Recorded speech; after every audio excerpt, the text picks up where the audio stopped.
नमस्कार दोस्तों। तो क्लास 12 मैथमेटिक्स के बहुत सारे पेपर सॉल्यूशन अब तक हम कर चुके हैं, बट मेनली अभी तक हमने पार्ट ए के क्वेश्चंस को ही सोल्व किया है। आज के वीडियो में मार्च 2022 का पेपर सोल्व करेंगे।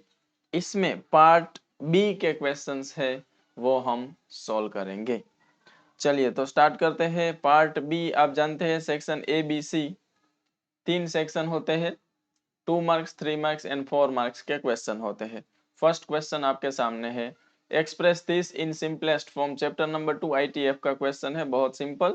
ट्रिगोनोमेट्रिक आइडेंटिटीज आपकी स्ट्रॉन्ग होनी चाहिए। तो cos x आपको पता है, cos square x by two minus sine square x by two, ये आइडेंटिटी होती है। एंड 1 माइनस साइन एक्स है, वो cos x by two minus sine x by two का होल स्क्वायर होता है।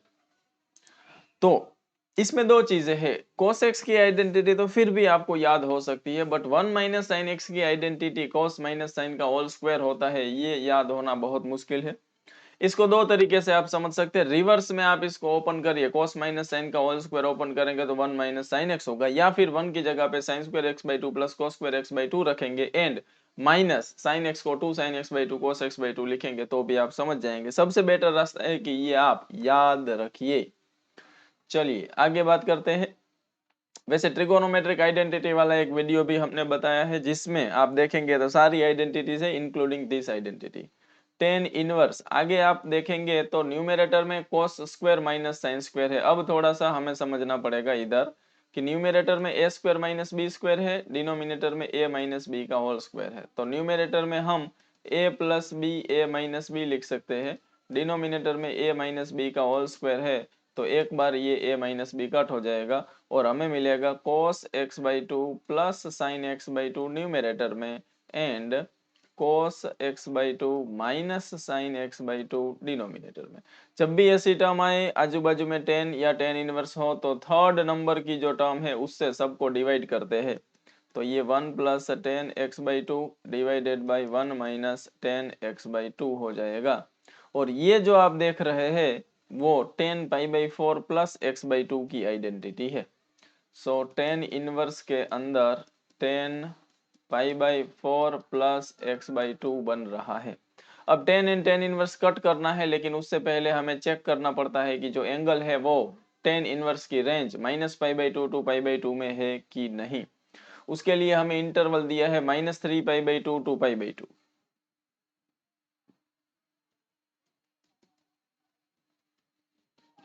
ये वाला इंटरवल में x है। हमें बात करनी है x बाई टू के बारे में। तो ये माइनस 3 पाई बाई 4 से लेके पाई बाई 4 में होगा, तीनों को पाई बाई 4 सॉरी तीनों को 2 से डिवाइड किया। अब इसमें हमें पाई बाई 4 ऐड करना है, तो सब जगह पे पाई बाई 4 ऐड करेंगे तो इधर पाई बाई 2 हो गया, तो इधर माइनस पाई बाई 2 हो जाएगा, आप देख सकते हैं। तो फाइनली 10 10 इनवर्स कट हो सकते हैं, pi by 4 plus x by to आएगा और यही हमारा करेक्ट आंसर होगा। चलिए नेक्स्ट क्वेश्चन देखते हैं। Prove that this equal to this. तो लेफ्ट हैंड साइड से हम स्टार्ट करेंगे। cos inverse plus sine inverse की हमें कोई आइडेंटिटी नहीं पता है, तो दोनों को tan इनवर्स में कन्वर्ट करेंगे। cos इनवर्स 12 बाई 13 है, उसको कन्वर्ट करने के लिए अगर ट्राइंगल की हेल्प ले तो ये 12 ये 13, तो 5 12 13 का पेयर होता है, तो ये 5 बाई 12 बन जाएगा। प्लस साइन इनवर्स को भी हम 10 इनवर्स में कन्वर्ट करें तो इसके लिए हम ये वाला ट्राइंगल यूज करेंगे 3 5, तो यहाँ पे 4 होता है, तो ये 10 इनवर्स 3 बाई 4 हो जाएगा। क्लियर यहाँ तक।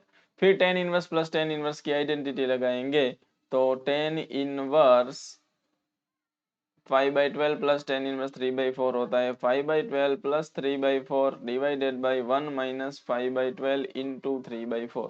लेकिन ये आइडेंटिटी लगाने से पहले देख लेना है कि a into be less than 1 है कि ग्रेटर देन 1। अभी लेस देन 1 दिख रहा है तो कोई प्रॉब्लम नहीं है, अगर ग्रेटर देन 1 होता तो यही आइडेंटिटी में आगे पाई प्लस आता। आगे 10 इनवर्स अगर आप कैलकुलेशन करेंगे तो 4 3 जा 12, एलसीएम आएगा 12, तो ऊपर है 5 प्लस 9 14 और डिवाइड बाई 12, डिनोमिनेटर में 48 माइनस 15 और डिनोमिनेटर का एलसीएम है 48, तो ये 12 कट हो जाएगा, 4 बचेगा और वो 4 चला जाएगा ऊपर। So finally 10 inverse 14 into 4 divided by 48 minus 15। सो 48 में से 5 जाएगा तो 43 में से 10 जाएगा तो 33, ऐसा रहेगा। अब इधर कुछ कट नहीं हो सकता, सो 10 इनवर्स 56 डिवाइड बाई 33, लेकिन हमें आंसर साइन इनवर्स में चाहिए, तो एक बार फिर से इसको कन्वर्ट करेंगे और ये वाले राइट एंगल ट्रायंगल की हेल्प लेंगे। 56 33, तो आई थिंक इसमें 65 ही आता होगा और हमारा आंसर आएगा 56 65, जो कि राइट हैंड साइड है। इस तरीके से आपने प्रूव कर दिया है LHS इक्वल टू RHS। चलिए आगे नेक्स्ट क्वेश्चन की अगर बात करें तो एक फंक्शन दिया है, इंटरवल आपको दिया है a टू b, जिसमें a b की वैल्यू भी आपको बताई हुई है 1 2 3, तो इंटरवल ये हो गया। हमें इस इंटरवल में ऐसी c की वैल्यू चाहिए जिसके लिए f डैश c 0 हो। तो सबसे पहले तो हम f डैश x फाइंड करेंगे, 3x square minus 10x minus 3।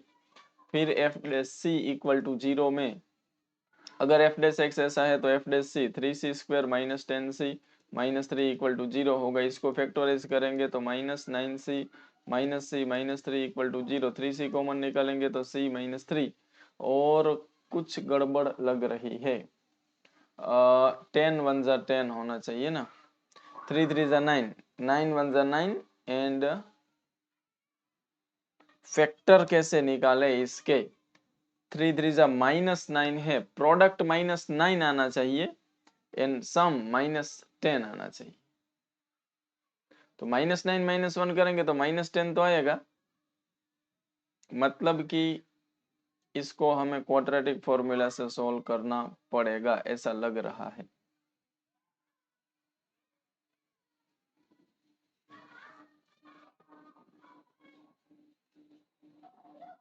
और उससे पहले हम डी चेक कर लेते, तो बी स्क्वायर माइनस डी तो पॉजिटिव है, सो सी की वैल्यू आएगी माइनस बी प्लस और minus square root of B square minus 4ac divided by 2a। So 10 plus और माइनस 9 4 जा 36, तो 136 और डिवाइड बाई 6, तो 10 प्लस और माइनस 6 बाई 6। तो आपको c की दो पॉसिबल वैल्यूज मिल रही है, 10 प्लस 6 16 बाई 6 मतलब कि 8 by 3, and c equal to 10 minus 6 मतलब 4 बाई 6 मतलब 2 बाई 3। अब देखना है 1 2 3 में कौन आ रहा है, तो 3 3 जा 9 ये भी आ रहा है, और ये जो है ना 0 पॉइंट समथिंग है, so this is belongs to 1 2 3। तो आपका आंसर जो है वो ये होगा, हमें c की वैल्यू फाइंड करने के लिए बोला था। चलिए आगे नेक्स्ट क्वेश्चन पे अगर हम बात करें तो लिमिट एज ए सम का क्वेश्चन 2 मार्क्स में पूछा है। इसके लिए आपको सीधा आइडेंटिटी याद होना चाहिए कि 0 to 2 में e रेस टू x का इंटीग्रेशन होता है limit h tends to 0 h into summation of i equal to 1 to n f of a plus I H, जिसमें एक मतलब लोअर लिमिट होता है एंड फिर b मतलब अपर लिमिट होता है, b minus a divide by n equal to h होता है, या फिर आप बोल सकते हैं कि n h equal to b minus a मतलब कि 2 होता है। चलो ये सारी वैल्यूज अगर पुट करें तो limit h tends to 0, h तो एच है, summation i equal to 1 to n f of a plus I h का मतलब हुआ f of 0 plus I h, और वो हुआ f of i h. F of x अगर ई पावर एक्स है तो F of i h e power i h होगा। Now limit h tends to 0 h, अब आप इसमें वैल्यू पुट करते जाएंगे i के प्लेस पे 1 2 3 एंड लास्ट में n, तो एक ऐसा सीरीज मिलेगा। ये एक जीपी है और इसमें n टर्म्स है, तो जीपी के n टर्म्स की फॉर्मूला आपको याद होनी चाहिए, a into R raise to n minus 1 divide by r minus 1। अब यहाँ थोड़ा सा लिमिट का कंसेप्ट भी आपको याद होना चाहिए कि अगर आपके पास लिमिट h टेंस टू 0 है, इधर e की पावर n h माइनस 1 था, इधर e की पावर h माइनस 1 था, यहाँ पे e की पावर h है एंड h है।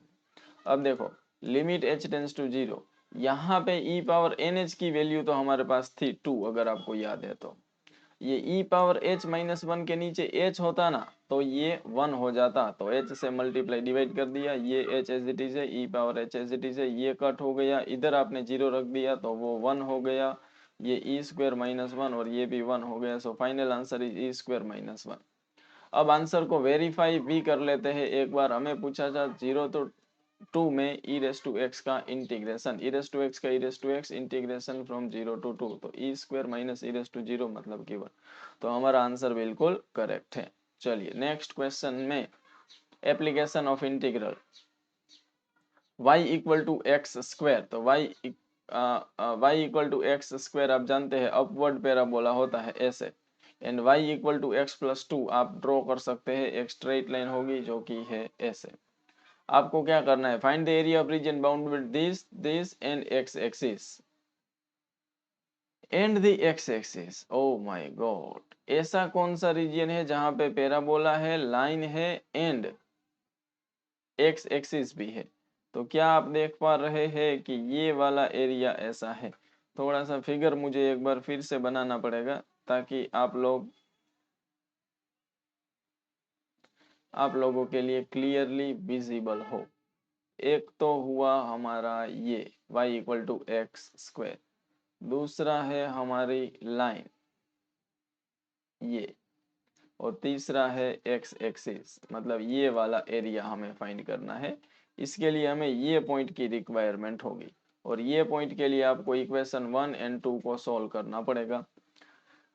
सो बाय सॉल्विंग इक्वेशन 1 एंड 2,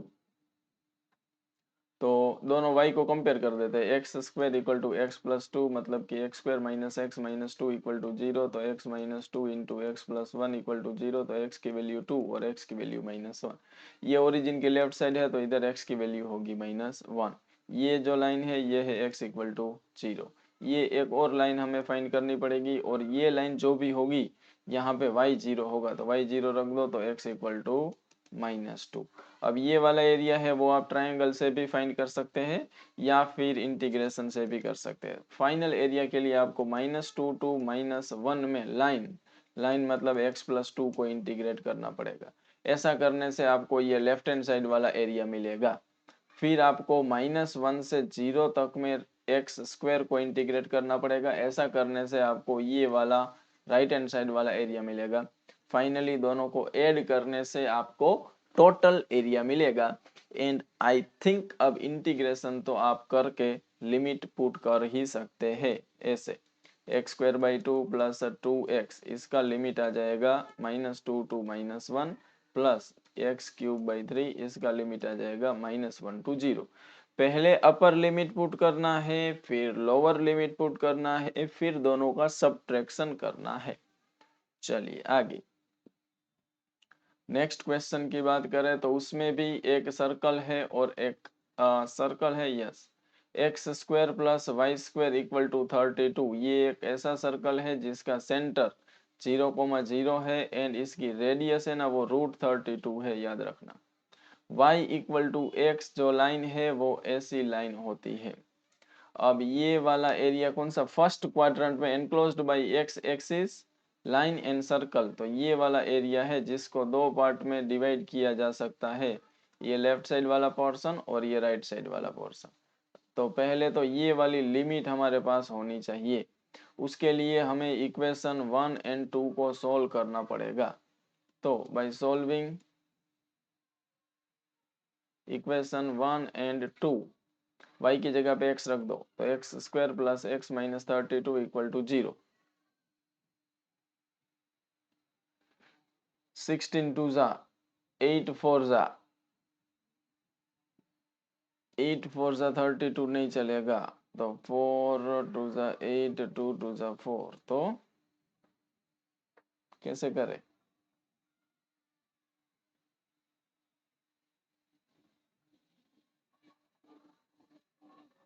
आ, 32 के फैक्टर्स जल्दी जल्दी जल्दी, 16 टू जा 8 4 जा,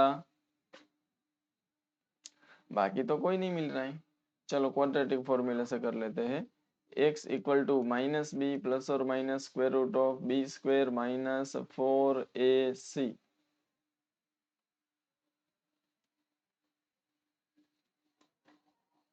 डिवाइड बाई 2a।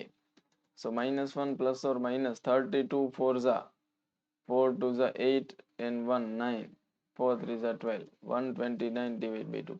कुछ गड़बड़ लग रहा है। 32 की जगह पे मुझे लगता है क्वेश्चन में 36 होना चाहिए,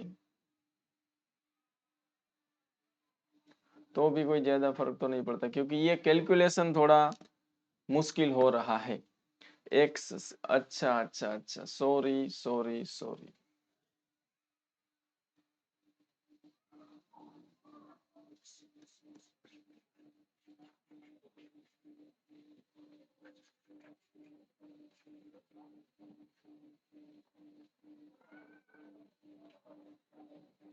इधर y की जगह पे हमने x रख दिया, एक्चुअली यहाँ पे y का स्क्वायर था तो x का स्क्वायर आएगा। 2x² equal to 32, x² equal to 16, x equal to plus और माइनस 4। हम ओरिजिन की राइट साइड में देख रहे हैं तो यहाँ पे x इक्वल टू 4 होगा। एरिया के लिए आपको इंटीग्रेट करना पड़ेगा फ्रॉम 0 to 4। किसको? लाइन को। लाइन है x। फिर इसमें ऐड करना पड़ेगा 4 से लेके √32 रेडियस है भाई, तो ये वाला पॉइंट √32, 0 होगा। और ये लाइन है वो x इक्वल टू √32 होगी। और यहाँ पे आप सर्कल को इंटीग्रेट करेंगे, मतलब कि square root of 32 minus X square dx। अब ये काम थोड़ा सा मुश्किल हो सकता है, लेकिन अगर आपका इंटीग्रेशन वाले ये यहाँ पे जो है ना square root of A square minus X square का इंटीग्रेशन वाली फॉर्मूला लगेगी, अगर वो आपको याद है तो ज़्यादा कुछ प्रॉब्लम नहीं होगा। क्लियर? या फिर एक वैसे थियोरी में है तो आपको find the area of region by integration ऐसा नहीं बोला है, तो क्या है कि आप एक और रास्ता भी ले सकते हैं। X square plus Y square equal to 32 and Y equal to X. क्या आपने देखा कि ये लाइन बिल्कुल ऐसे निकल रही है, तो आपको कायदे से क्या करना चाहिए, इसमें आर स्क्वायर 32 है, ठीक है, तो आर है √32। अब ये वाला एरिया है ना वो आपको चाहिए, तो आप क्या करेंगे, पहले तो पूरे सर्कल का एरिया निकालेंगे फिर उसको 4 से डिवाइड करेंगे। ऐसा करने से फर्स्ट क्वाड्रेंट का एरिया मिलेगा, इसका भी हाफ कर देंगे ना तो हमें जो एरिया चाहिए ना वो मिलेगा। तो π/8 इंटू 32 मतलब कि 4 पाई, ये आपका आंसर होगा। लेकिन हालांकि क्वेश्चन में बोला नहीं है कि इंटीग्रेशन का हेल्प लेके करो, 2 मार्क्स में है तो इंटीग्रेशन से करने जाएंगे तो मुश्किल भी होगा, लेकिन फिर भी अगर आपके पास टाइम है तो इंटीग्रेशन का ही यूज करना चाहिए। चलिए, एक फंक्शन दिया है, आपको बताना है कौन से इंटरवल में वो इंक्रीजिंग है एंड डिक्रीजिंग है। तो इसके लिए हम डेरिवेटिव करेंगे, तो -6x² माइनस 18x माइनस 12, -6 को कॉमन निकालो, x² प्लस 3x प्लस 2, तो -6x प्लस 2x प्लस 1। तो क्रिटिकल पॉइंट्स हमें मिले हैं -2 -1, प्लस माइनस प्लस होना चाहिए लेकिन आगे माइनस है तो माइनस प्लस माइनस करेंगे। तो बहुत सिंपली आप बता सकते हैं कि अगर -2 टू -1 की बात करेंगे और इंक्रीजिंग है, देखो स्ट्रिक्टली इंक्रीजिंग नहीं है, तो ये वाले पॉइंट्स भी हमें लेने पड़ेंगे। यहाँ पे फंक्शन इंक्रीजिंग है and for x belongs to, यहाँ पे तो इनफाइनाइट पे तो ओपन ही आएगा, -∞ टू -2 यूनियन -1 टू इनफाइनाइट में फंक्शन इज डिक्रीजिंग। क्लियर? चलो आगे बढ़ते हैं नेक्स्ट क्वेश्चन पे। So that this three vectors are vertices of the right angle triangle. तो एक वेक्टर हमारे पास अगर आप समझे तो 2, -1, 1, दूसरा है 1, -3, -5 एंड तीसरा वेक्टर है 3, -4, -4। अब मैं तीन चीजें निकालूंगा, a.b, b.c एंड a.c। इसी ये तीन में से किसी एक का भी आंसर 0 आ गया मतलब कि वो दो वेक्टर्स परपेंडिकुलर है। और अगर ऐसा है this forms a vertices of right angle triangle. अच्छा, तो इधर थोड़ा सा गड़बड़ हो गया है, ये साइड नहीं वर्टेक्स है। तो आप ऐसा समझिए कि एक ट्रायंगल है ऐसा ABC, जिसके वर्टेक्स है ना वो है 2 -1 1 1 -3 -5 एंड तीसरा है 3 -4 -4। तो आपको तीन साइड्स निकालनी पड़ेगी। पहले तो AB, तो ए बी क्या होगा, B minus A, 1 - 2 -1 -3 -+1 -2 -5 -1 -6। Second side B C, C minus B, 3 -1 2 -4 -1 -4 +5 1 and finally A C, C minus A, 3 -2 1 -4 -3 -4 -5। अब आपको क्या करना है, ए बी डॉट बी सी,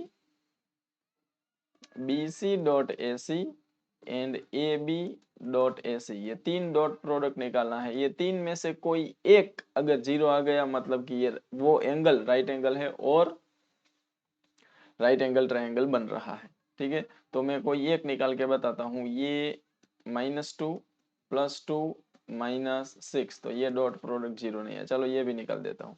2 + 3 -5, ये जीरो आ गया, मतलब कि ट्रायंगल जो आपका है ना वो सी पे राइट एंगल है, एंगल सी इज 90 डिग्री। तो ट्रायंगल अपना कुछ ऐसा होगा ABC, तो राइट एंगल ट्रायंगल है।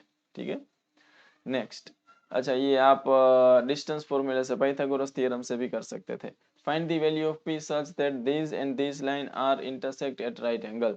तो अगेन दो लाइन अगर राइट एंगल पे इंटरसेक्ट कर रही है तो दोनों की डायरेक्शन का डॉट प्रोडक्ट जीरो होना चाहिए।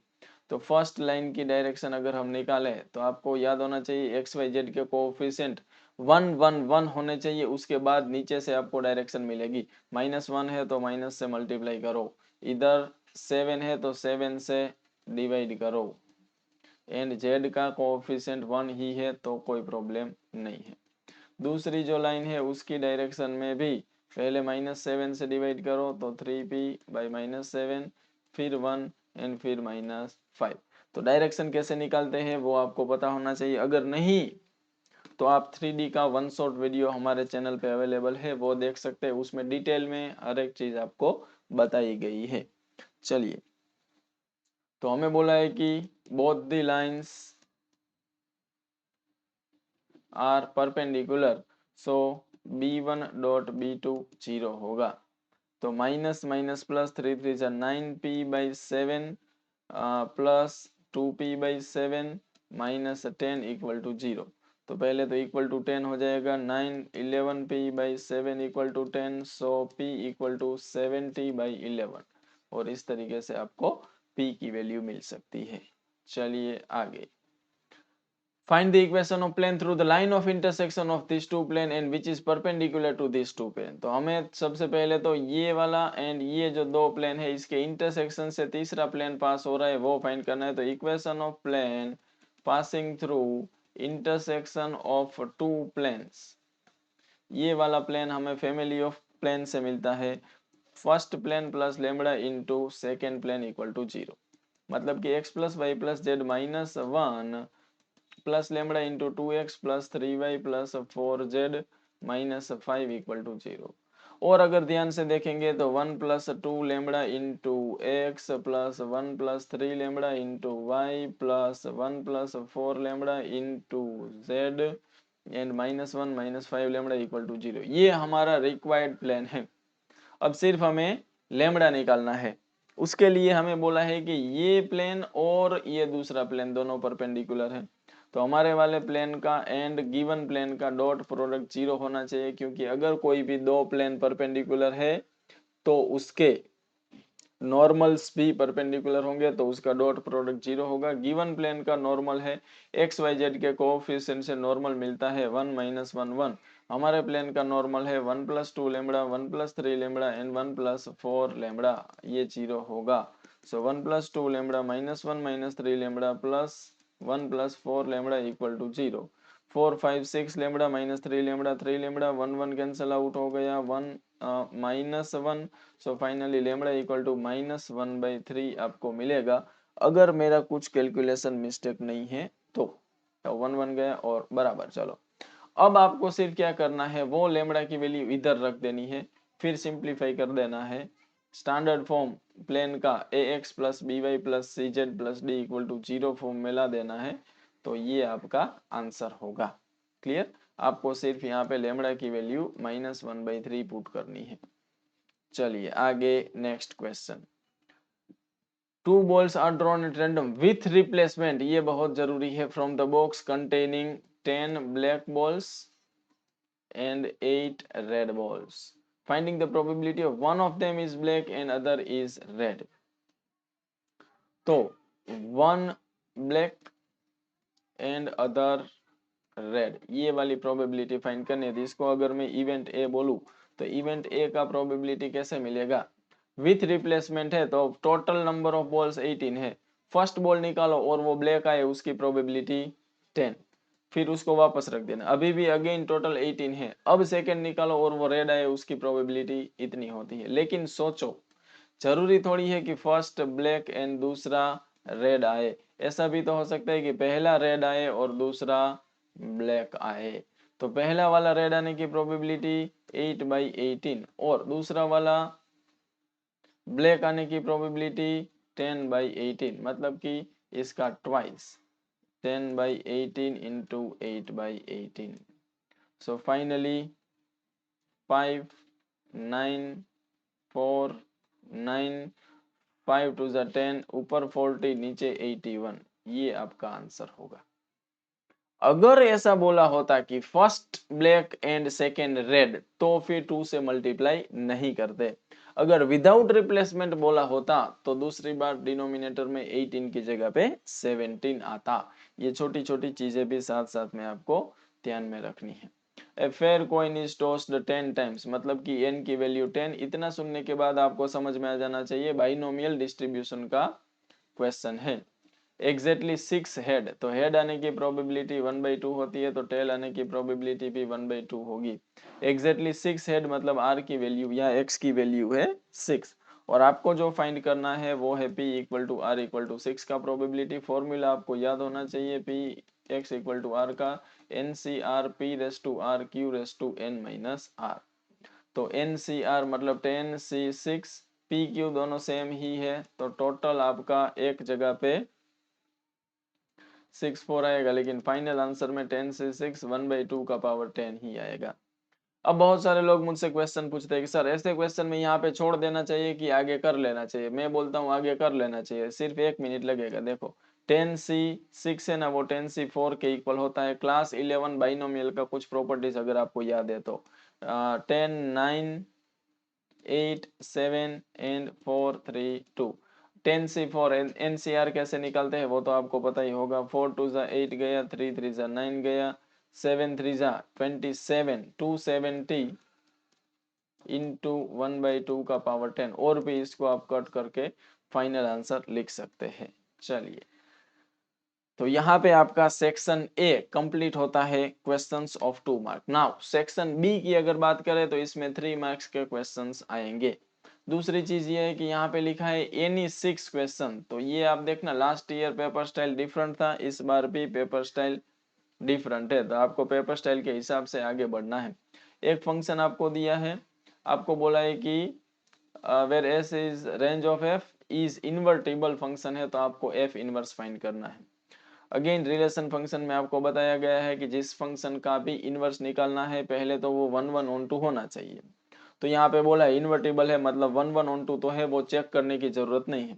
फिर इनवर्स निकालने के स्टेप्स है, F of X equal to Y लिखो, 4x² प्लस 12x प्लस 15। फिर x को सब्जेक्ट बनाओ, x को अगर सब्जेक्ट बनाना है तो इधर होल स्क्वायर बनाना पड़ेगा। वो कैसे? लास्ट टर्म फाइंड करके क्लास 10th में जो आप कंप्लीटिंग द स्क्वायर वाला मेथड यूज करते थे वो यूज कर सकते हैं। मेरे पास कुछ और डिफरेंट मेथड है तो वो मैं यूज करता हूँ। पहले लेफ्ट हैंड साइड से 4 कॉमन निकालता हूँ, सॉरी राइट हैंड साइड से उसको लेफ्ट हैंड साइड में डिवाइड कर देता हूँ, या फिर दोनों साइड 4 से डिवाइड करो, 3x प्लस 15/4 ऐसा बनेगा। फिर x को सब्जेक्ट बनाना है तो x प्लस 3/2 का whole square minus 9/4 plus 15/4। So finally x plus 3/2 का होल स्क्वायर मुझे मिल रहा है y/4, ये डिनोमिनेटर में है 4, 15 माइनस 9 6 होता है, लेकिन सामने जाके -6 हो जाएगा। सो फाइनली x प्लस 3/2 का whole square equal to y minus 6/4। और थोड़ा सा इसको सिंप्लीफाई किया जाए तो 2x प्लस 3 का whole square divide by 4 equal to 6/4 y minus 6/4। 4 4 cancel हो जाएगा, दोनों साइड स्क्वायर रूट निकालो क्योंकि हमारा टारगेट x है, हमें x को सब्जेक्ट बनाना है। So 2x plus 3 equal to plus और minus square root of y minus 6। So x equal to plus और minus square root of y minus 6 minus 3 divided by 2। तो अब ये हमारा f इनवर्स, अब जस्ट x को f इनवर्स x से replace कर देना है और y को x से रिप्लेस कर देना है। ऐसा करने से आपको इनवर्स मिल जाएगा। सवाल ये है कि इधर प्लस या माइनस क्या आएगा, वो देखने के लिए आपको समझना पड़ेगा कि हमारे पास जो फंक्शन का डोमेन था ना वो n है, मतलब कि उसके इनवर्स के आंसर्स जो है ना वो सिर्फ नेचुरल नंबर, अच्छा इनवर्स में आपको n ही रखना है और आंसर s में से आने चाहिए, और s इस फंक्शन का रेंज है और रेंज कुछ भी हो सकता है। तो अब हमें सोचना पड़ेगा कि y माइनस 6 स्क्वायर रूट के अंदर है तो वो ग्रेटर और इक्वल 0 होना चाहिए, मतलब y की वैल्यू ग्रेटर और इक्वल 6 होनी चाहिए। अगर y की वैल्यू ग्रेटर और इक्वल 6 है तो फिर आप देखिए कि इसका रेंज ग्रेटर और इक्वल 6 है, तो यहाँ पे भी ग्रेटर और इक्वल 6 आना चाहिए। अब ये प्लस आएगा कि माइनस, वो डिसाइड करना बहुत ही मुश्किल हो रहा है। उसके लिए हमें रेंज निकालनी पड़ेगी और उसके बाद पता चलेगा। लेकिन एक सेकेंड के लिए हम इधर प्लस रख के देखें तो क्या होगा। तो देखो इनवर्स से हम चेक कर लेते हैं।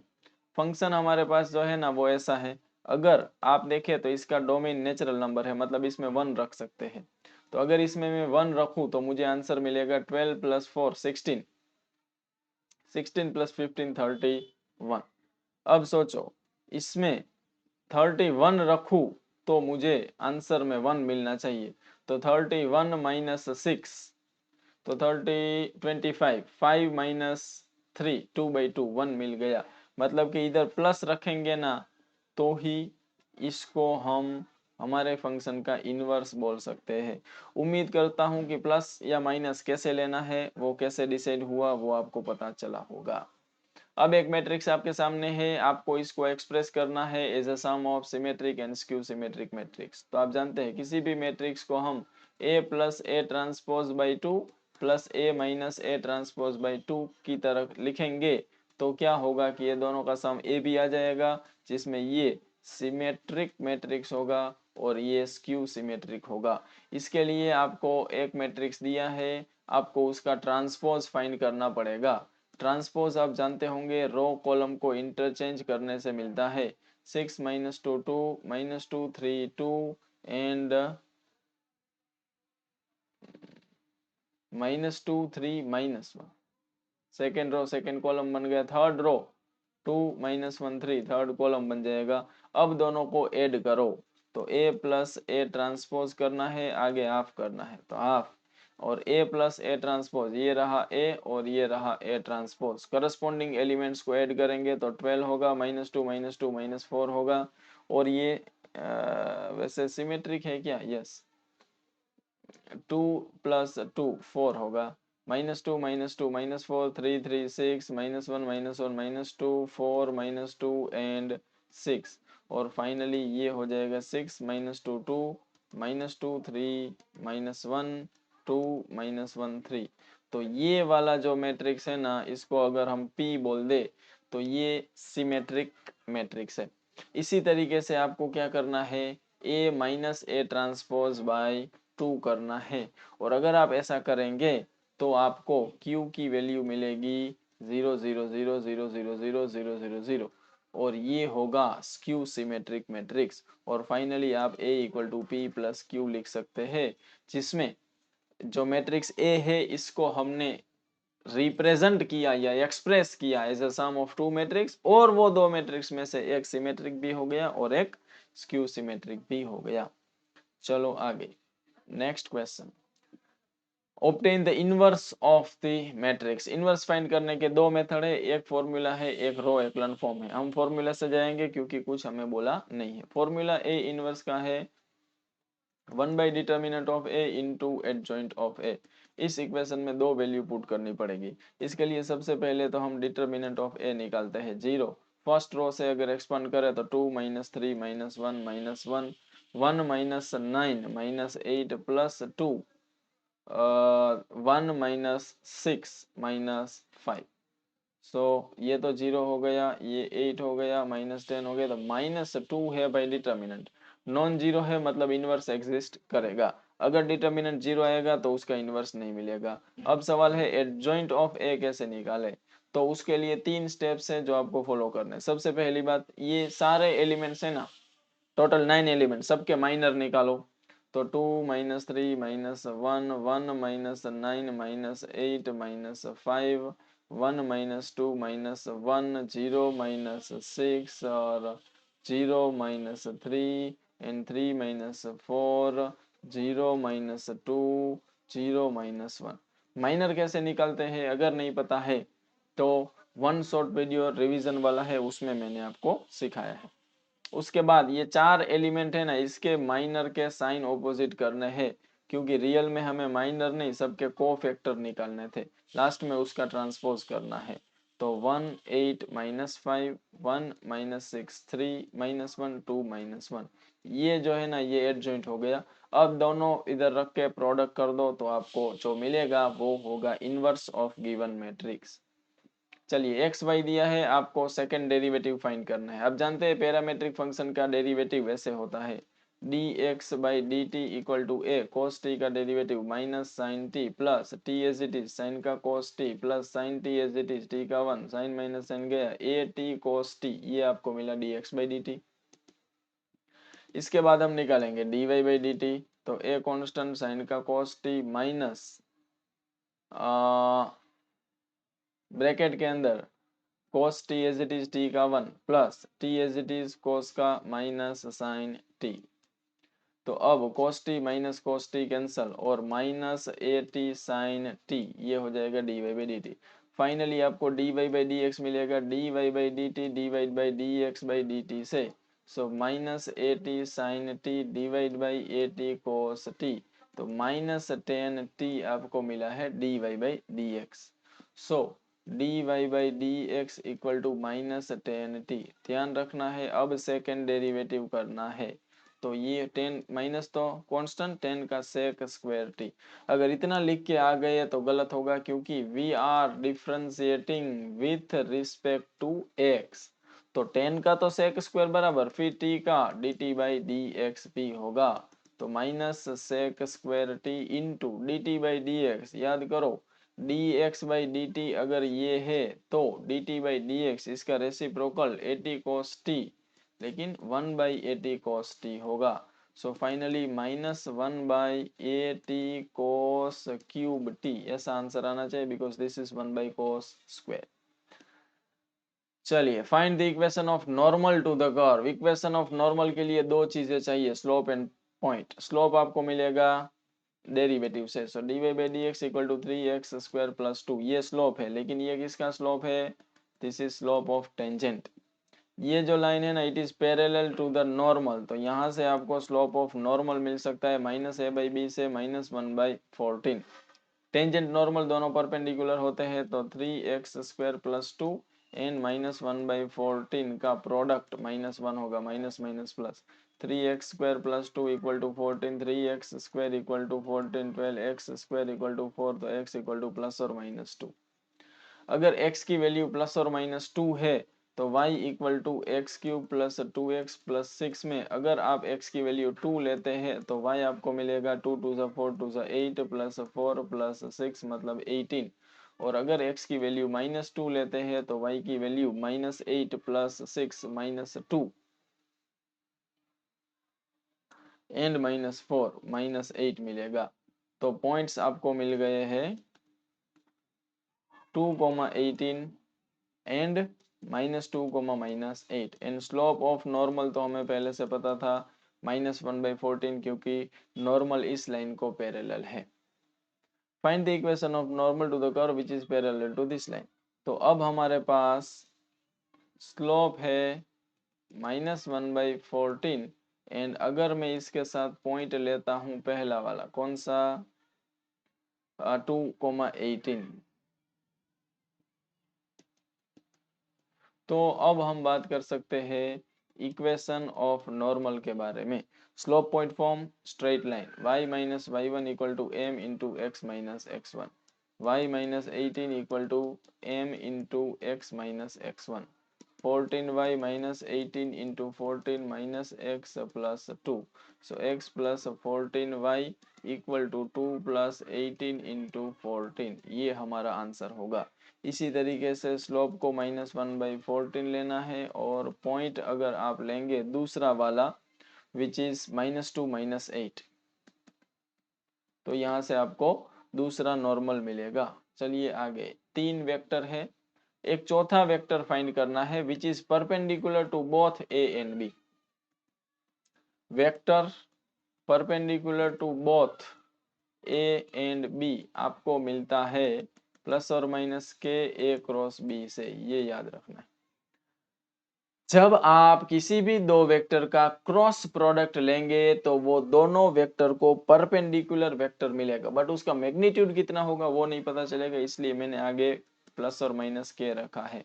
क्रॉस प्रोडक्ट हम डिटर्मिनेंट से करते हैं, आई जे के, ए मतलब 1 4 2 एंड बी मतलब 3 -2 7। जल्दी से डिटर्मिनेंट निकालो, प्लस और माइनस के 28 + 4 32, 7 - 6 1 बट -1, चेकअप नेगेटिव होता है, -2 -12 -14, तो ये हम इसको d बोल सकते हैं। एक और डेटा हमें दिया है कि c into D equal to 15 है। वैसे d तो हमें मिल चुका है लेकिन k नहीं पता है, तो k फाइंड करने के लिए आपको c दिया है 2 -1 4, इसका डॉट प्रोडक्ट करेंगे प्लस और माइनस k इंटू 32 -1 -14 के साथ, तो आंसर 15 आ रहा है। तो प्लस और माइनस k को बाहर रहने दो, 2 into 32 64 minus minus plus 1 minus 56 equal to 15, तो प्लस और माइनस के की वैल्यू 15 डिवाइड बाई 65 माइनस 56 4 65 9 लग रहा है मुझे। प्लस और माइनस के की वैल्यू आप इधर रख दो, सो फाइनली वेक्टर डी आपको मिलेगा 15/9 32 -1 -14, तो ये आपका आंसर होगा। क्लियर?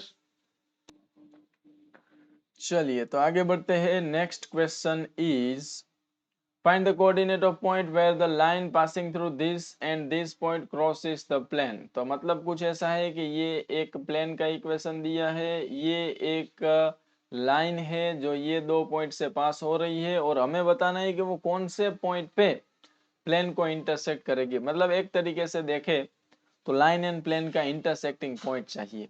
उसके लिए सबसे पहले तो लाइन का इक्वेशन चाहिए।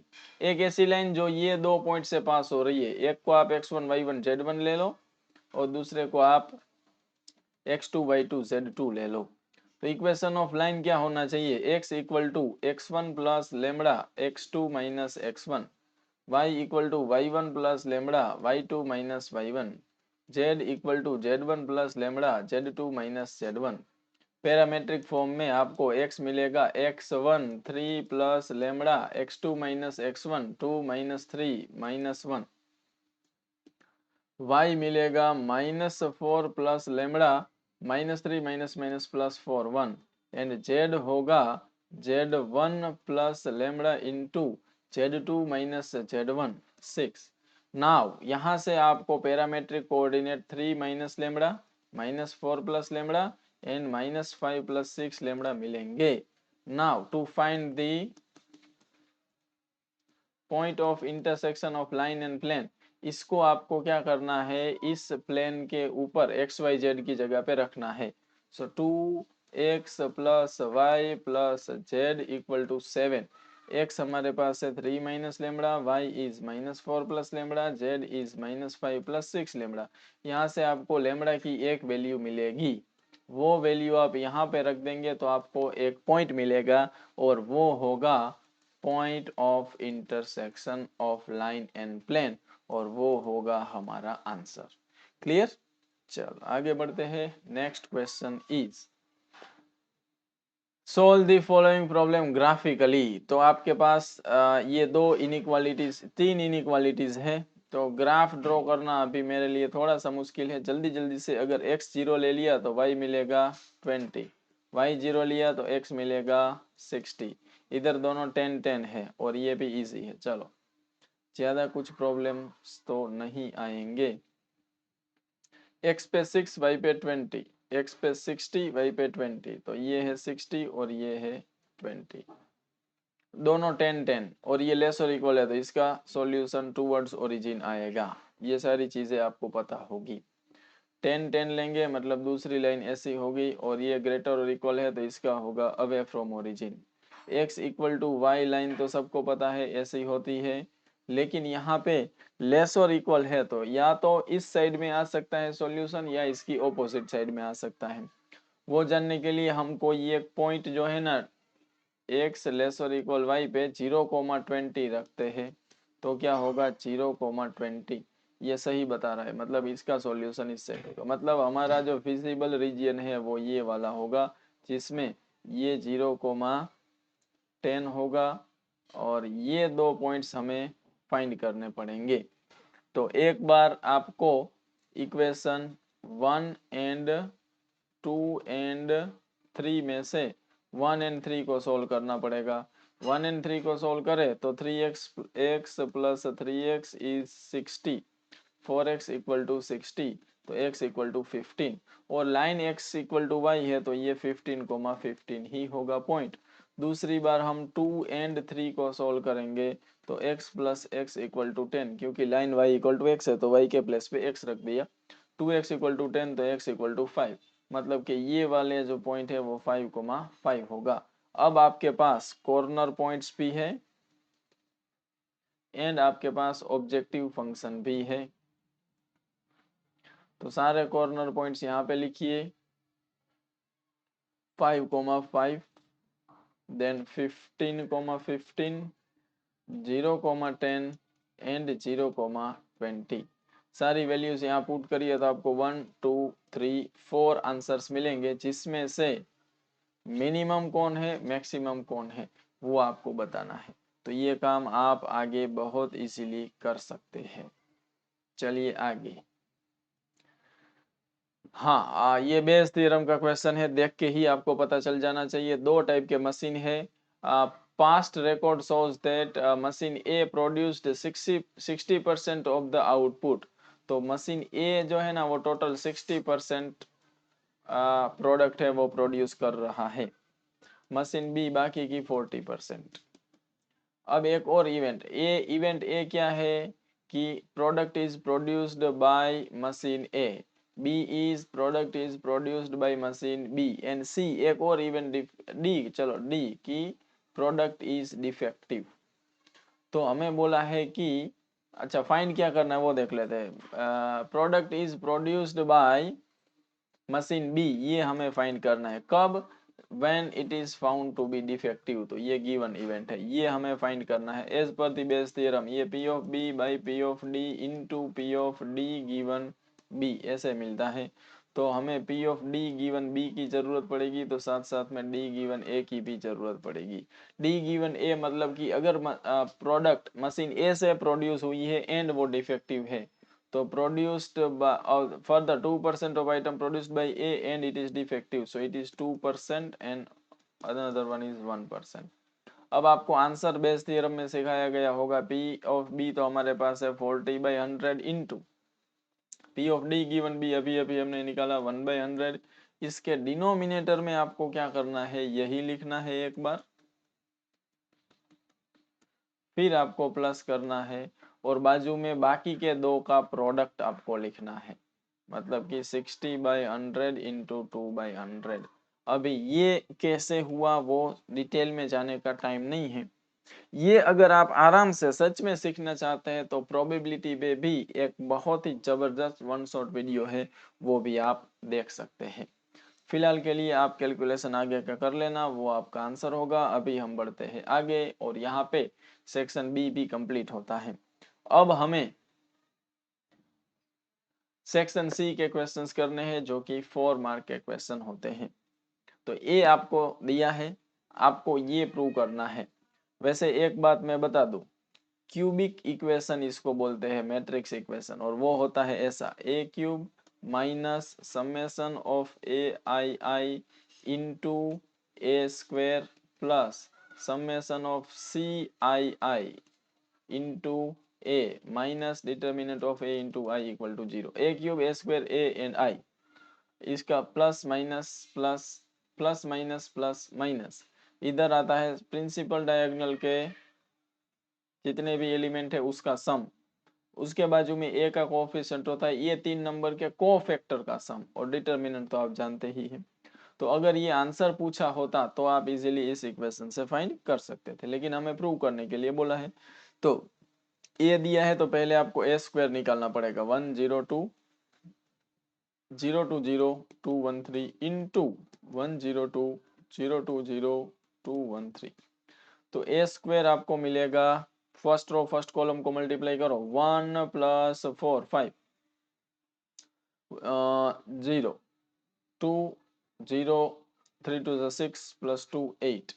Second row first column 0 0 2, second row second column 0 4 0, second row third column 0 2 3 5, third row first column 2 0 6 7 8, second row second column 0 0 0, second row third column 4 0 3 3 से 9 प्लस 4 13। इस तरीके से आपको ए स्क्वायर मिला है। अब आपको क्या करना है, ए क्यूब फाइंड करना है।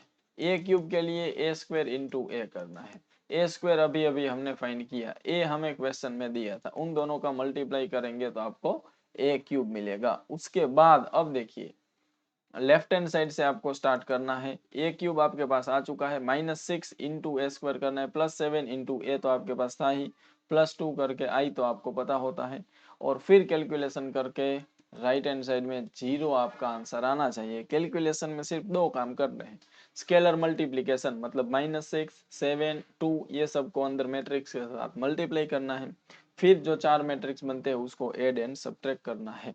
क्लियर? चलिए तो 0 आ जाएगा। आगे बढ़ते हैं नेक्स्ट क्वेश्चन। एक डिटर्मिनेंट आपको दिया है और आपको बताना है ये, तो लेफ्ट हैंड साइड से स्टार्ट करते हैं। सबसे पहले फर्स्ट रो से ए, सेकेंड रो से बी एंड थर्ड रो से सी कॉमन निकालते हैं। तो 1/a + 1 1/a 1/a 1/b 1/b + 1 1/b 1/c 1/c 1/c + 1, ऐसा बनेगा।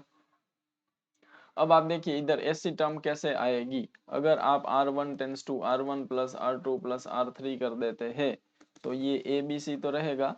फर्स्ट रो सब जगह पे ऐसा बन जाएगा, 1 + 1/a + 1/b + 1/c, फिर उसको कॉमन निकालेंगे तो 1 1 1 बनेगा। Second third row remains as it is.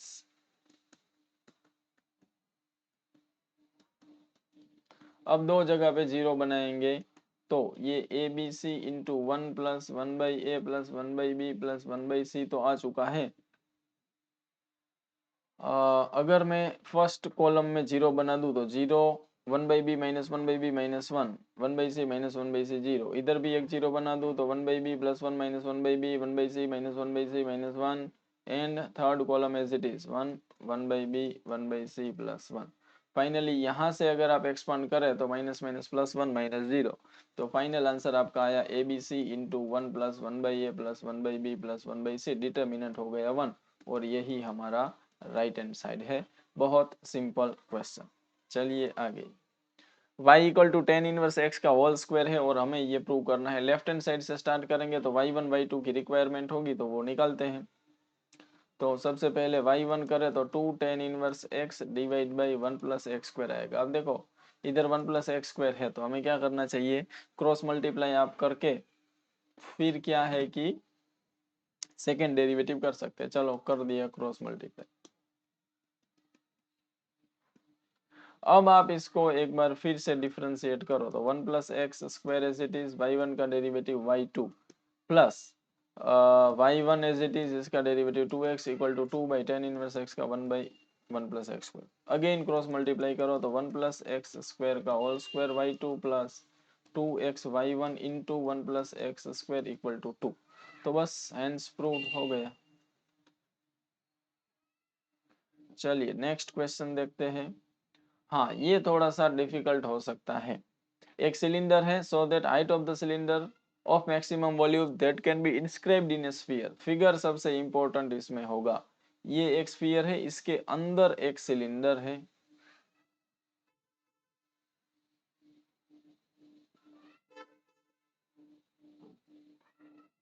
हमें बोला है कि so that the height of the cylinder maximum volume that can be inscribed in a sphere of radius r। ये जो स्फीयर है इसका रेडियस है वो कैपिटल आर है, तो ये सिलेंडर का रेडियस स्मॉल आर ले लेते हैं और सिलेंडर का हाइट जो है वो स्मॉल एच ले लेते हैं और हमें बताना है h इक्वल टू 2r/√3। ध्यान से समझना इस क्वेश्चन को। अगर ये आप देखेंगे ये आर है स्मॉल आर और ये कैपिटल आर है, अगर इसको नाम दे दूं ए बी सी, तो मुझे ए बी जो थर्ड साइड है ना वो मिलेगी square root of hypotenuse square minus base square, ऐसा। ठीक है। अब वॉल्यूम मैक्सिमम है किसका, स्फीयर का, और सॉरी सिलेंडर का। सिलेंडर का वॉल्यूम होता है पाई आर स्क्वायर एच। अब अपने को वॉल्यूम है ना वो मैक्सिमम दिया है, तो हम इसका डेरिवेटिव जीरो कर सकते हैं, लेकिन एक प्रॉब्लम है, small R and small H दो वेरिएबल है, तो क्या करें। तो ए बी मतलब h/2 है, तो h/2 जो है ना वो इसके फॉर्म में आ चुका है। या फिर यहाँ से मैं क्या कर सकता हूँ, दोनों साइड स्क्वेयरिंग करो तो h²/4 equal to R square minus R square. तो स्मॉल आर स्क्वायर है उसकी वैल्यू भी मैं पुट कर सकता हूँ। तो स्मॉल आर स्क्वायर की वैल्यू मुझे मिलेगी R square minus h²/4 into एक h मल्टीप्लीकेशन में है, h को अंदर मल्टीप्लाई करो, are square H minus h³/4। अब ये मैक्सिमम है और इसमें एक ही वेरिएबल है, इसको आप एफ ऑफ एच बोल सकते हैं, तो इसका डेरिवेटिव करो पाई आर स्क्वायर माइनस 3h²/4 और ये जीरो होगा क्योंकि मैक्सिमम फंक्शन का जो भी फंक्शन मैक्सिमम होता है उसका डेरिवेटिव जीरो होता है।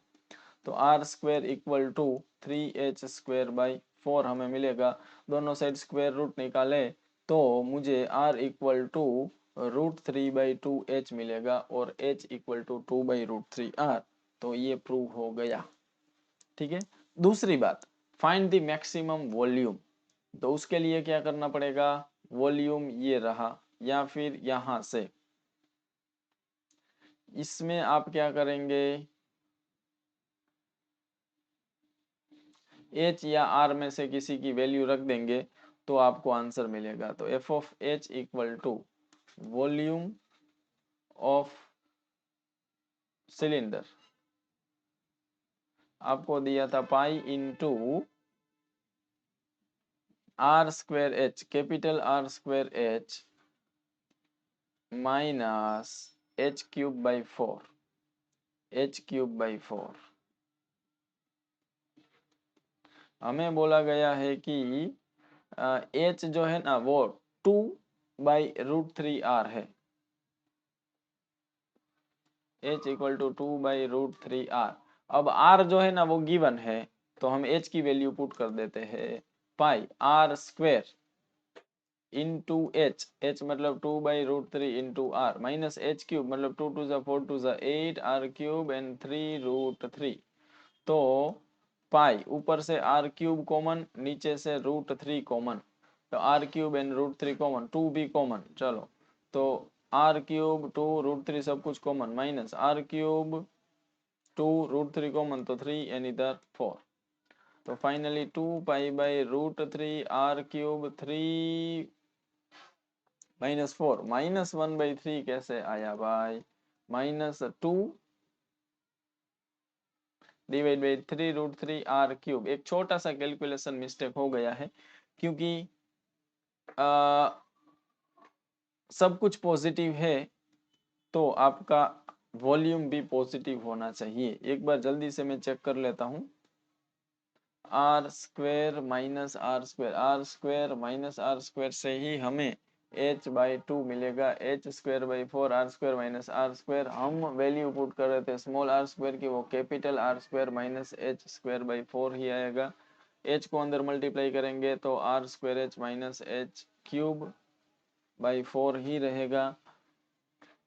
और इधर भी देखें अगर तो pi r square H minus H cube by 4 और आर की एच की जगह पे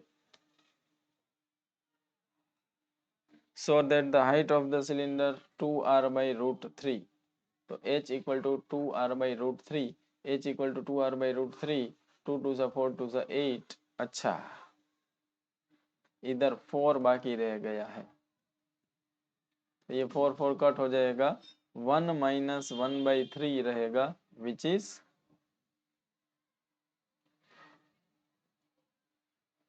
2/3।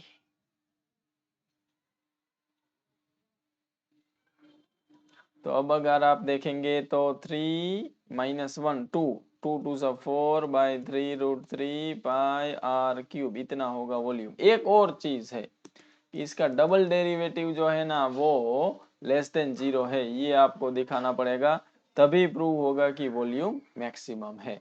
चलो इंटीग्रेशन करना है, न्यूमरेटर में लीनियर, डिनोमिनेटर में क्वाड्रेटिक। तो क्या करना चाहिए, डिनोमिनेटर का डेरिवेटिव बनाना चाहिए ऊपर। तो डेरिवेटिव तो इसका 2x प्लस 4 होता है, ऊपर तो 5 है, तो पहले तो 5 को कॉमन निकालो, x प्लस 3/5 कर दो। अब 2x बनाने के लिए 2 से मल्टीप्लाई डिवाइड कर दो, तो 2x प्लस 3 2 जा 6/5 भी हो गया। अब आपको 4x ऐड करना है एंड 4x सब्ट्रैक्ट करना है, तो 5/2 2x प्लस 4 प्लस 6/5 एंड -4, और डिनोमिनेटर दोनों को सेपरेट दे देंगे। फिर आप देखेंगे इधर x² plus 4x plus 10 sorry, तो 5/2 के साथ ये जो फर्स्ट टर्म है ना, इसमें ऊपर फंक्शन है, नीचे स्क्वायर रूट में, ऊपर डेरिवेटिव नीचे स्क्वायर रूट में फंक्शन है, तो integration 2 root F of X होता है।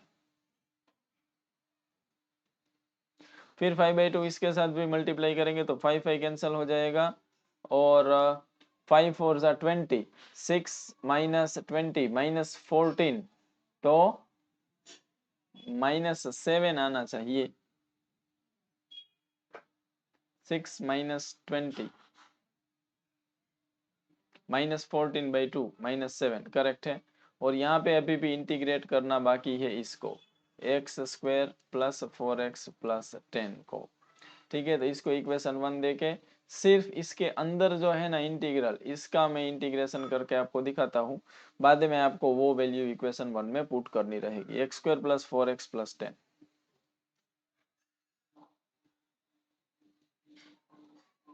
अब इसको अगर इंटीग्रेट करना है तो नीचे होल स्क्वायर होना चाहिए, तो होल स्क्वायर बनाने के लिए आपको पता होगा कि ये इधर 4 होना चाहिए, तो इसको मैं लिख देता हूँ 4 प्लस 6, तो x² प्लस 4x प्लस 4 होता है x प्लस 2 का होल स्क्वायर, बाजू में है √6 का होल स्क्वायर। ये dx divide by square root of x² plus a square, इसकी फॉर्मूला होती है log mod x plus as it is plus c.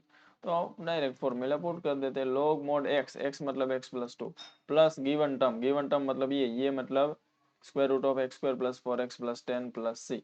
ये वैल्यू आप इक्वेशन 1 में पुट करेंगे तो जो मिलेगा वो फाइनल आंसर होगा। नेक्स्ट, एक particular solution of this differential equation. सबसे पहले तो वेरिएबल सेपरेट करो, तो इधर dy रहेगा, इधर x कॉमन आ सकता है, और कॉमन आके कुछ होगा नहीं, तो कॉमन लेने की कोई जरूरत नहीं। चलिए, तो dy को इधर रहने दो, राइट साइड में है 2x² प्लस x, नीचे है ये, इसमें से x² कॉमन निकालो, तो x² into X plus 1 plus 1 के बाजू में x प्लस 1, अब x प्लस 1 कॉमन निकालो, तो x² प्लस 1 आएगा, और इधर आएगा dx। अब दोनों साइड इंटीग्रेट करो, तो लेफ्ट हैंड साइड में तो हो गया y, राइट हैंड साइड में इंटीग्रेशन कैसे करें वो हम सब लोगों को साथ में मिलके सोचना पड़ेगा। अरे बाप रे, सब कुछ गया। चलो एक बार फिर से, तो dy equal to 2x² plus X divided by x² plus 1 and x plus 1, इसको हमें इंटीग्रेट करना है। तो क्या आप जानते हैं डिनोमिनेटर न्यूमरेटर का डिग्री 2 है, डिनोमिनेटर का डिग्री 3 है, ऐसे केस में पार्शियल फ्रैक्शन लगाते हैं। कैसे? तो 2x² plus X divided by x² plus 1 and x plus 1 को हम लिखते हैं a by X plus 1 plus B X plus C divide by x² plus 1। अब एलसीएम लेंगे, 2x² plus X equal to a x² plus 1 plus B X plus C into X plus 1। सबसे पहले ए B सी find करने के लिए x के place पे हम -1 रखते हैं। तो -1 का स्क्वायर प्लस 1 2 -1 1, -1 का स्क्वायर प्लस 1 2a, -1 प्लस 1 गया तो हमें a की वैल्यू मिल गई 1/2। अब x की जगह पे और 0 रखते हैं, चलो तो 0 इक्वल टू a की वैल्यू मिल चुकी है प्लस ये 0 c 0, तो c की वैल्यू हमें मिली -1/2। अब x के प्लेस पे कोई एक और नंबर रखो, मान लीजिए x इक्वल टू 1 रखा तो लेफ्ट हैंड साइड है 3, a की value 1/2, 1 plus 1 2 plus b plus c की वैल्यू -1/2 इंटू 1 प्लस 1 2, तो ये 2 2 कैंसल, 1 इधर आया 2 हो गया, 2b -1 again 2 2 cancel, so b equal to 3/2। तो अब हमारा जो क्वेश्चन था उसमें लेफ्ट हैंड साइड में तो इंटीग्रेशन y हो चुका है, राइट हैंड साइड में जो इंटीग्रेशन था उसमें a एंड bx प्लस सी में सब की वैल्यू हमारे पास आ चुकी है। एक बार x प्लस 1 था, एक बार x² प्लस 1 था। x प्लस 1 के ऊपर है a की वैल्यू है 1/2 एंड b एंड c की जो वैल्यू है वो है 3/2 एंड -1/2। तो ये 3/2 एंड ये -1/2। सो फर्स्ट इंटीग्रेशन होगा 1/2 log mod x प्लस 1, फिर इधर 1/2 कॉमन निकालो तो 3x - 1 divide by x² plus 1 को कैसे इंटीग्रेट करें? तो 1/2 log mod x plus 1 plus 1/2।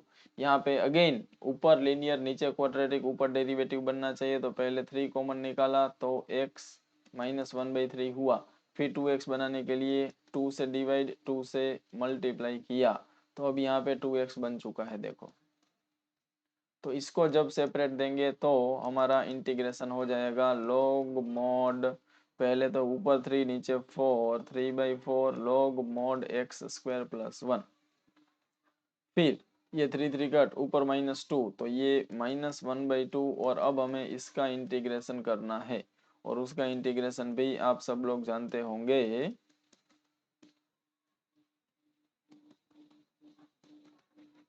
tan inverse x plus c होगा, इधर है y। पर्टिकुलर सॉल्यूशन फाइंड करना था तो c की वैल्यू भी निकालनी पड़ेगी। इसके लिए आपको क्या करना है, x equal to 0 y equal to 1 put करना है। तो y equal to 1 x equal to 0 put करेंगे, log 1 0 log 1 0, और x इक्वल टू 0 पुट करेंगे tan इनवर्स 0 0, तो c की वैल्यू आपको मिल जाएगी 1। फाइनली ये c की जगह पे 1 पुट करेंगे और जो आपको सॉल्यूशन मिलेगा it is called particular solution of this differential equation. Clear? तो ये क्वेश्चन नंबर 27 था और यही आपका लास्ट क्वेश्चन होगा। तो इस तरीके से मार्च 2022 का पार्ट ए ऑलरेडी हम पहले रिकॉर्ड करके अपलोड कर चुके थे, ये पार्ट बी है। अब सबसे इंपॉर्टेंट चीज अब आपको बताना है कि क्या पार्ट बी के सॉल्यूशन इसलिए मैं अपलोड नहीं करता था बिकॉज मुझे लगता है कि पार्ट बी के मोस्ट ऑफ क्वेश्चन है वो एनसीईआरटी से ही आते हैं। फिर भी बहुत सारे लोगों के मैसेज आ रहे थे कि सर पार्ट बी के भी सॉल्यूशन अपलोड करो, तो ये वीडियो मैंने अपलोड किया है। सबसे इंपॉर्टेंट चीज ये है कि इस वीडियो के कमेंट में आपको बताना है कि क्या ये वीडियो आपके लिए यूजफुल है और क्या इसी तरीके से दूसरे जो पेपर से पीवाईक्यू से उसमें भी पार्ट बी के सॉल्यूशन की आपको रिक्वायरमेंट है। इफ यस तो फिर आगे भी आपको पार्ट बी के सॉल्यूशन अवेलेबल करवाता रहूंगा। उम्मीद करता हूं इस वीडियो से आपको बहुत ज़्यादा हेल्प मिली होगी। मिलते हैं बहुत जल्दी से नेक्स्ट वीडियो के साथ, तब तक के लिए bye bye and take care.